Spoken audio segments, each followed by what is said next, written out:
Mehemea he kaipupuri whenua Māori koe, ka māmake pēr tō hoko whare mōu. No te rangi nei I whakarewa hia I tētahi kaupapa whare hou e te kāwanatanga.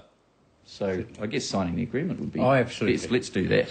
Yes. Nā te minita whare, te hea mana o te pēke kiwi, me te tūmaki o te kaporehe ana whare, I waitohu te kaupapa. Whakaaro paipa, nā mea, ke te kāinga pē noho paipe ki a rātau, ne.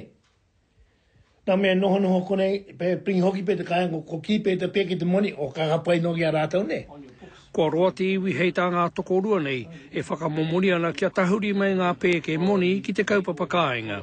Ka tae e te pēke o kiwi, ki te tuku pūtea tārewa ki te iwi Māori, meana he whakapapa tūturu tō rātau ki taua whenua.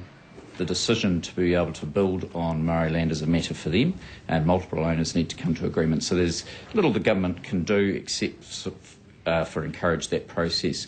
E rua rau mano tāra te wāri o taua tahua tārewa. The elderly is concerned we won't be able to finance a loan at our ages. More beneficial for people who intend to stay in the rural areas.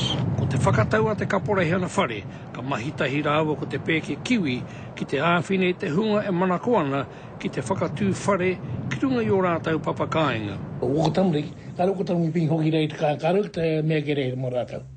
Pingi noho ke rātau kone I pone kene, ke kone nā mahi. Ka whiwhi moni rātau kone, kāre rātau whiwhi moni I te kāinga. Mō te hunga e manako ana ki te hoko whare, hei tā te hemana o te pēke kiwi a Jim Bolger, me whakapā atu rātau ki te pēke. Joe Lynn, Te Karere.